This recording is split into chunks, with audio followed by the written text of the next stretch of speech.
Aman lah. Aku akan melukis malam pertama kita dengan indah. Aku bapaknya Mala. Wan, kamu punya uang udah? Bapak mau makan di warteg? Mau beli HP? Bapak juga sayang sama kamu, Wan. Halo, apa kabar semuanya? Semoga kalian semua dalam keadaan baik-baik saja. Selamat datang untuk kalian yang baru menonton channel ini.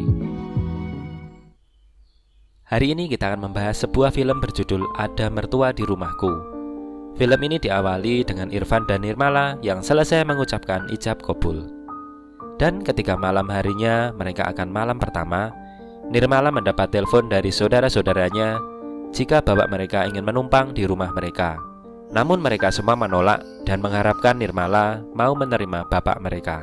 Sosok bapak mereka yang menyebalkan dan membuat kesal membuat saudara-saudaranya tidak bersedia menerima bapak mereka. Halo Mbak, sorry nih lah ganggu. Bapak nih mau tinggal di rumah gue. Ketika Irfan dan Nirmala akan melakukan pemanasan malam pertama, tiba-tiba pintu rumah mereka ada yang melempar batu. Segera mereka keluar untuk memeriksa apa yang terjadi. Mereka dikagetkan oleh kemunculan Pak Bambang yang adalah bapak Nirmala, yang maksudnya sudah bisa ditebak. Pak Bambang ingin menumpang tinggal.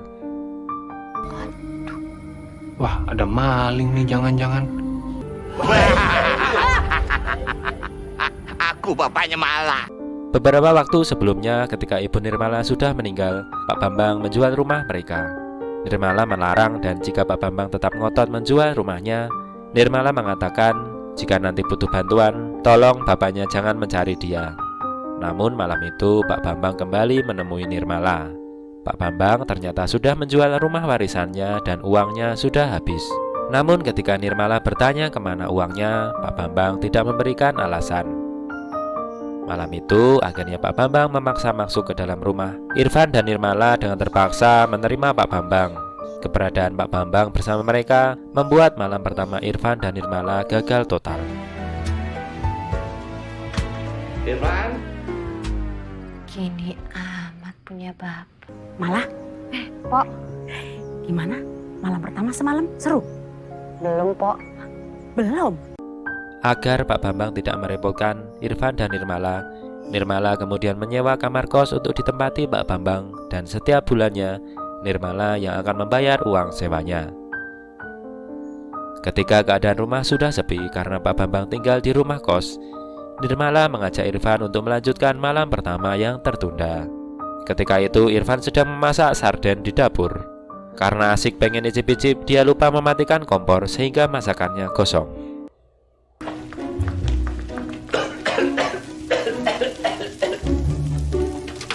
Pagi itu Pak Bambang pergi ke rumah Irfan dengan berpura-pura belum sarapan. Irfan yang kasihan menyuruh Pak Bambang untuk makan di rumahnya. Pak Bambang bukannya makan secukupnya, tetapi malah membungkus semua makanan untuk dibawa pulang ke rumah kosnya. Tidak hanya itu, Pak Bambang juga merayu Irfan agar dia memberinya uang untuk membeli rokok. Padahal Nirmala sudah memberi Pak Bambang uang jajan pada pagi harinya. Hal ini membuat Nirmala emosi dan kesal karena tingkah ayahnya itu. Bapak belum makan? Kamu tuh kalau nanya pasti pas dengan... Kenapa ya, Pak? Wah, Bapak baru ingat. Bapak belum merokok. Oh. Ya Allah. Bapak benar-benar malu-maluin deh. Irfan bekerja sebagai makelar motor. Salah satu motornya sudah laku di DP oleh orang. Namun, Pak Bambang membawa motornya untuk pergi menemui seorang gadis. Tujuan Pak Bambang menemui gadis itu akan kita tahu nanti di akhir film ini.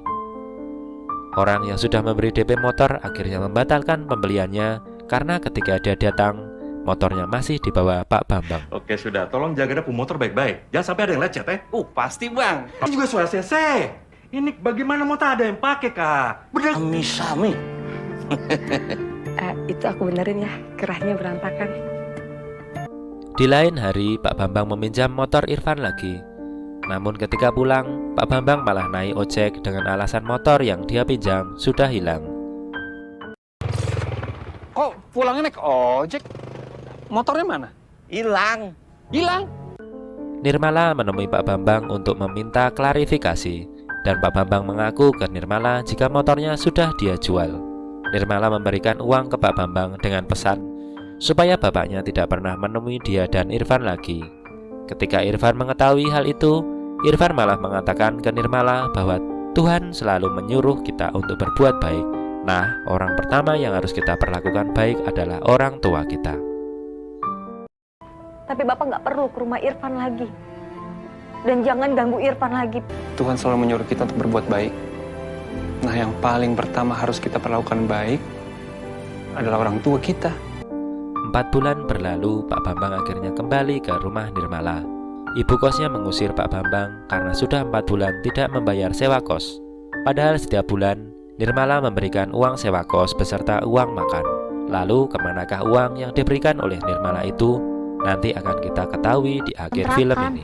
Malah kasih duit makan juga, Pak. Kok Bapak nggak bayar ke Bu Ino? Bapak lali lah. Lupa.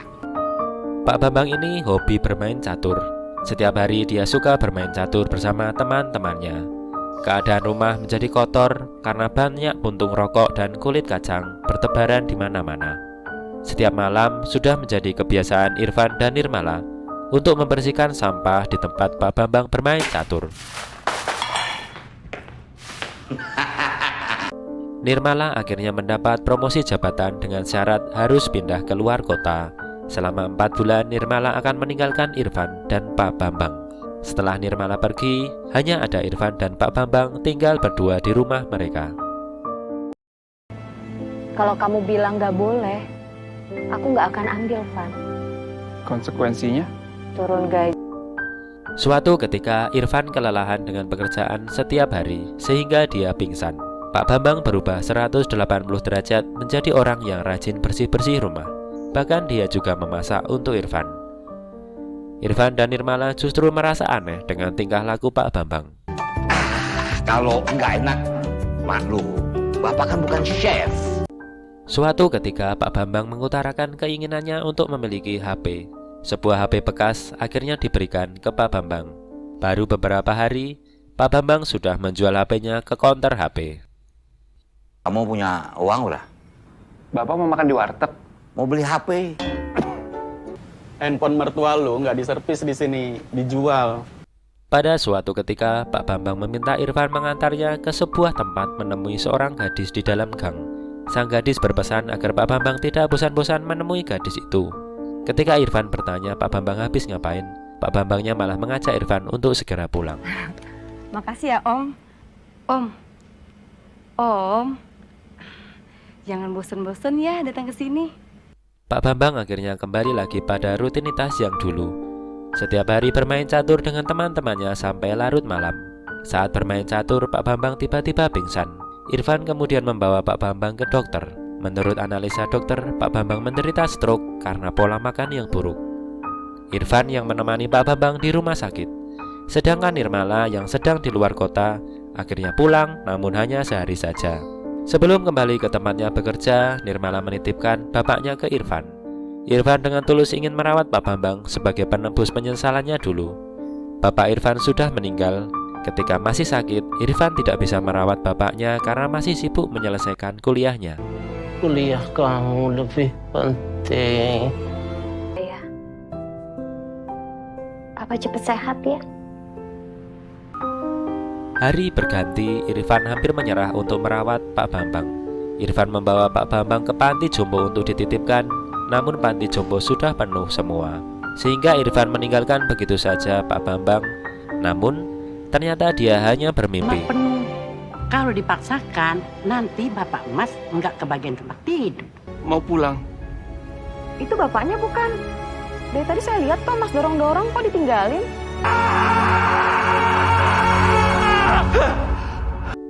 Suatu pagi, Irfan mengajak Pak Bambang untuk jalan-jalan di sekitar komplek rumahnya memakai kursi roda. Tiba-tiba ada mobil berhenti mendadak dan keluarlah laki-laki yang mengaku jika 11 bulan yang lalu rumahnya kebakaran. Pak Bambang rela menjual rumah almarhum istrinya untuk membantu pembangunan rumahnya. Tiba-tiba muncul lagi seorang pria yang mengaku dibantu Pak Bambang untuk operasi anaknya. Pak Bambang rela menjual motornya. Pak Bambang itu rela menjual rumah almarhum istrinya. Dan uangnya diberikan kepada saya. Dewa penyelamat anak saya. Kalau nggak ada Pak Bambang, anak ayah udah mati. Salah satu pria mengajak Irfan ke rumah gadis yang pernah ditemui Pak Bambang. Gadis itu ternyata adalah seorang janda yang anaknya sering dibantu Pak Bambang, termasuk dengan menjual handphonenya. Itu dia datang ke rumahnya Mbak Lesti. Ternyata dia memberi uang 100.000 untuk anaknya. Menurut pengakuan teman-teman Pak Bambang main catur, Pak Bambang sudah lama cerita jika dia menderita penyakit jantung, maka hatinya harus selalu gembira. Itulah alasan dia sering mengajak teman-temannya untuk bermain catur di rumahnya. Ketika teman-temannya berkunjung ke rumah Pak Bambang untuk menghiburnya, Pak Bambang tiba-tiba tidak sadarkan diri. Irfan bersama teman-temannya main catur membawa Pak Bambang ke rumah sakit. Ketika masih dalam perjalanan, Pak Bambang sudah tidak kuat lagi, dan sebelum ajal menjemput, dia berpesan pada Irfan untuk tidak menceritakan apa yang sebenarnya terjadi pada mereka. Jangan kamu ceritakan sama siapapun. Memang seringkali apa yang kita lihat bukanlah apa yang sebenarnya terjadi. Salam dan sampai berjumpa lagi. Seringkali apa yang kita lihat bukanlah apa yang sebenarnya.